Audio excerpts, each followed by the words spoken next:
फाटक बंद देखती है तो शक कर गई, शंका हो गई उन्हें कि ये सौतेली माँ है, फाटक बंद क्यों रहता है, फाटक बंद क्यों रहता है।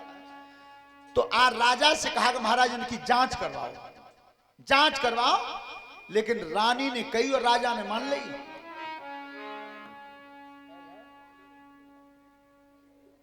और उसी समय महाराज ने परीक्षा ली है झरोका से।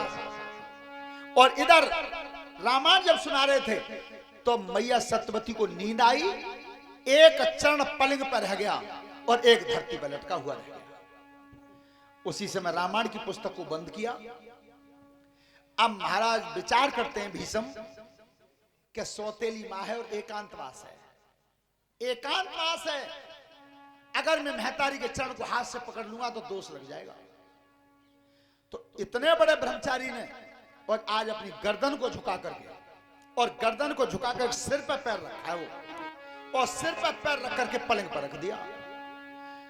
महाराज विचित्रवीर के हाथ से झरोका छूट गया कि मुझ जैसा पापी जो देवता जैसे भाई पर दोष लगा दिया। पूरी रात नींद नहीं आई, नींद नहीं आई। ध्यान रखना, चिंता वो चीज है कि चिता मरे हुए को जला देती है और चिंता जिंदे को जला देती है।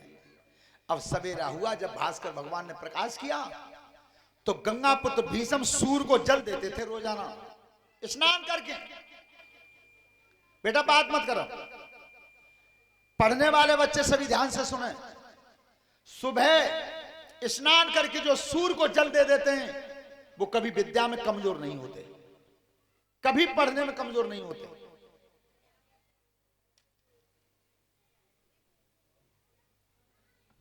सूती बता रहे हैं, पीछे महाराज जाकर के खड़े हो। तब जब पूजा पूरी होगी तब कहा भैया कैसे आए हो? महाराज कहिए कैसे आए हो? तो राजा पूछ रहे हैं भीष्म को कि मैं भैया ये पूछना चाहता हूं कि काउआ मनसा पाप लग जाए तो छूटत कैसे? अब उन्हें जिना मालूम है कि मनसा पाप भैया ये लग गया है। अब भाई कोई आओ ना लिखे बेबा जाओ, कोई ना आओ तो तुम मिनट कह दो मोनू तुम मंगवा लेंगे। हाँ हाँ, सोता बंधो, गंगापुत्र भीष्म ने जब बता दिया कि मनसा पाप अगर किसी को लग जाए तो वो बरगद की खोल में उल्टा लटक जाए, नीचे ते आग जला के धुआं में तपस्या करे सो छूट जाता है। अब मालूम जिनाई कि भैया ये लग गए। राजा चले गए, बरगद की खोल में लटक गए, नीचे से अग्नि जला के धुआं में तपस्या की, उससे 6 रोग बन गया जिसे टीबी कहते हैं। एक को मार दिया गंदरफोन और एक मर गए बीमारी में। यहां आकर के वंश रुक गया। लेकिन अब भी देख लेना तुम, वंश आगे नहीं चलता है तो जो घर में पुरखा होते हैं बड़े बूढ़े उन्हें बेचैनी रहते हैं। 90 साल के डोकर रह जामे और उनते जाके कहो 4 पाई पे के अब तो चले कोई वक्त है तो क्या कहते हैं मालूम है कि तुम्हारी सब हम कल मत जाए, हमें कोई चिंता ना है। कि तो बिच्चो एक नाती की बहू है, वो आगे बच्चे 3 साल है, कोई बालक ना है, वो बाप है और एक संतान है, सोई हम कल मत जाए, हमें कोई चिंता ना। विचार करना, संतान की चिंता सबसे ज्यादा पुरखाओं को होती है। चलो दे दिए। तो सत्यवती को जब चिंता हुई तो उसने सबसे पहले मैया ने भीष्म को ही बुलाया, क्योंकि बड़े राजकुमार थे। तब कही बेटा तुम्हारी ये दोनों भौजाई घर में विधवा बैठी हैं, अगर तुम इनका संग निभा दो तो संतान हो जाएगी। लेकिन धन्य पिता में भीष्म जैसे ब्रह्मचारी को जवाब क्या दिया, मैया तुमने रामायण सुनी और मैंने रामायण सुनाई, तो मैया तुमने सुनी तो नेका ध्यान में उलाती।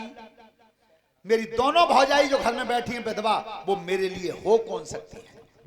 हेलो, आपने सुना नहीं कि जिस समय बाली को भगवान राम ने मारा है, बाली के जब तीर मारा है तो बाली जब धरती पर गिर गया था, तब गोस्वामी जी ने लिखा है क्या कि चिता की चिताई चरण चिता दीना,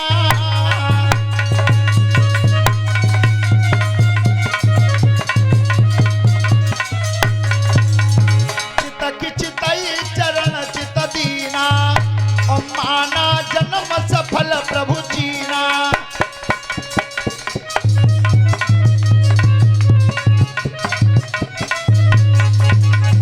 धर्म करे हो गुसाई और मारे हो मोई व्याधि की नाई।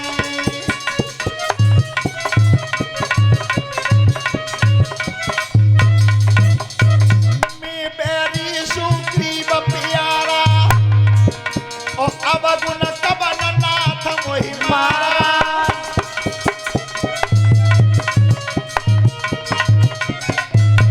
प्रभु बात समझ में नहीं आई। मैं आपसे यह पूछना चाहता हूं कि आखिर तुमने मुझे मारा क्यों है, मेरा अवगुण क्या है? तो भगवान राम बता रहे हैं, लेकिन सभी श्रोता बंधु ध्यान से सुने। यहां मेरे प्रभु श्री राम चूक कर गए थे और उसका बदला देना पड़ा द्वापर में आकर। बदला भी दिया। चूक क्या कर गए थे कि वो केवल सुनी हुई बात मानी उन्होंने, जो सुग्रीव ने बता दिया। उन्होंने उसका कोई परीक्षण नहीं किया। और इस चीज को वो द्वापर में कहते भी हैं क्या उस समय छिपके मैंने मार दिया था और आज छिपके तेने मार दिया। तो भगवान राम बता रहे मुझे, तुझे हमने मारा क्यों है? अनुज बधू भगिनी सुतनारी सुन सठ कन्या समय चारी।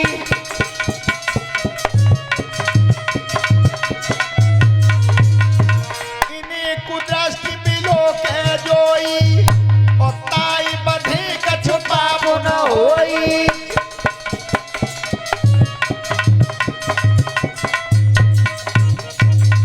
यह बताया भगवान श्री राम ने कि अनुज बधू, छोटे भाई की पत्नी, लड़के की बहू, बहन और कन्या, ये चारों एक ही समान होती हैं।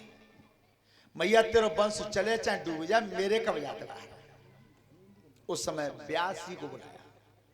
ध्यान रखना, इन व्यास जी का नाम था श्री कृष्ण द्वैपायन। व्यास जी को बुलाया, तब कही कि समस्या का तुम ही हल करो। तो व्यास जी ने कहा मैया समस्या तो हल हो जाएगी, लेकिन तुम्हारी दोनों बहुएं वस्त्रहीन काया करके मेरे सामने होकर निकल जाए तो मैं वेद मंत्रों से संतान पैदा कर दूंगा। लेकिन ये चीज जो कही, जी लला रंजीत पर्दा डाला। विद्वानों ने पर्दा डाला, क्यों कि कथाएं आगे चल के समाज के सुधार के लिए कही जाएंगी। अगर ये चीज कही जाएगी तो फिर समाज पर इसका गलत असर पड़ जाएगा। और समल सिंह चौहान ने अपने महाभारत में स्पष्ट लिखा है कि जहां महाराज दशरथ के घर में खीर खाने से बच्चे बताए, वहां श्रृंगी ऋषि ने भोग किया था। और यहां वेद व्यास के मंत्रों से संतान बताई, यहां वेद व्यास जी ने भोग किया था। लेकिन आज दोनों रानी वस्त्रहीन काया करके गई हैं। एक रानी ने वस्त्रहीन काया की तो आंखों से पट्टी बांधी, आंखों से पट्टी। लेकिन वेद व्यास ने कह दिया मैया पट्टी बांध के निकल गई है, संतान तो होगी लेकिन संतान नेत्रहीन होगी।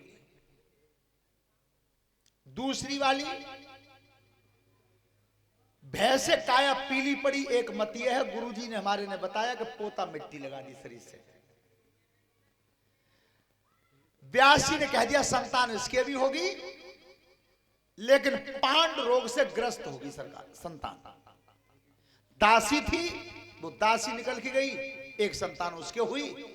बड़ी रानी के जो पुत्र पैदा हुए वही धृतराष्ट्र थे, छोटी रानी के जो पुत्र हुए वही महाराज पांडु थे, और दासी के जो संतान जन्मी वही महात्मा विदुर थे। धृतराष्ट्र महाराज का विवाह हुआ था काबुल से, गांधारी सुबल महाराज की लड़की थी। महाराज पांडु के दो विवाह हुए थे। बड़ी रानी का नाम था कुंती, जो सूरसेन महाराज की लड़की थी, प्रथा उसे कुंत भोज महाराज ले गए थे। दूसरी रानी थी माद्री, सुलभा नाम की लड़की के साथ विदुर जी का विवाह हुआ था। संतान पैदा हुई, गांधारी के 100 पुत्र जन्मे थे। एक लड़का दासी से जन्मा, लेकिन तेज महाराज का ही था।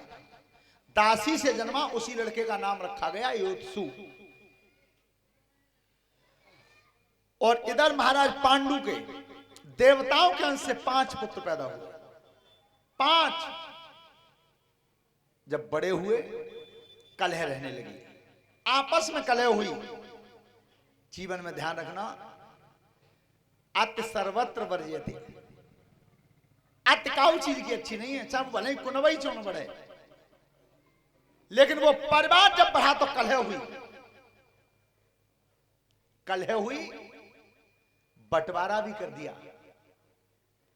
40 गांव पांडवों को दे दिए, समस्त राजधानी का युवराज दुर्योधन को बना दिया, लेकिन वह पापी को चैन फिर भी नहीं पड़ा। वो ये चाहता था कि जेऊ 40 गांव रह गए, जेऊ वही मिले। तो विदुर जी को भेज करके उन्हें पांडवों को बुला करके जुआ का खेल करवाया। जुआ का खेल करवाया, पांडव समस्त संपत्ति को जुआ में हार गए। ध्यान रखना परीक्षित जी, जुआ जैसा खेल नहीं, अगर हार ना हो तो। खेल तो बढ़िया है, 1 लाख को दाव लगा दो, पत्ता सूदो परिगो तो लखपति हो, और परिगो उल्टो। जुआ जैसा खेल नहीं, अगर हार ना हो तो। अरे भाई जैसा संबंध नहीं, तकरार ना हो तो। मित्रता जैसा रिश्ता नहीं, गद्दार ना हो तो। और खीर जैसा भोजन नहीं, बीमार ना हो। स्वादिष्ट भोजन है खीर को, पर भगत जी भारी हो तो है। उन्हें तुम अजमा लो, इन्हें भूदे बडो करो, तुम बुखार आ जान दो आज, और बुखार में थारी भर के खीर खवा दियो तुम, सवेरे ही राम राम है।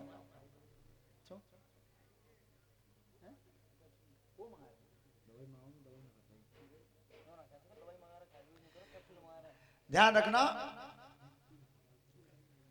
युद्ध जुआ में सब हार गए, सब संपत्ति को हार गए, लेकिन विचार करना जितने भी श्रोता बंधु बैठे कथा पंडाल में, एक से एक बढ़िया सुंदर मूर्ति बनाई जाती है जयपुर में, एक से एक बढ़िया, जो कि त्यों बनवा लो उन पर। अगर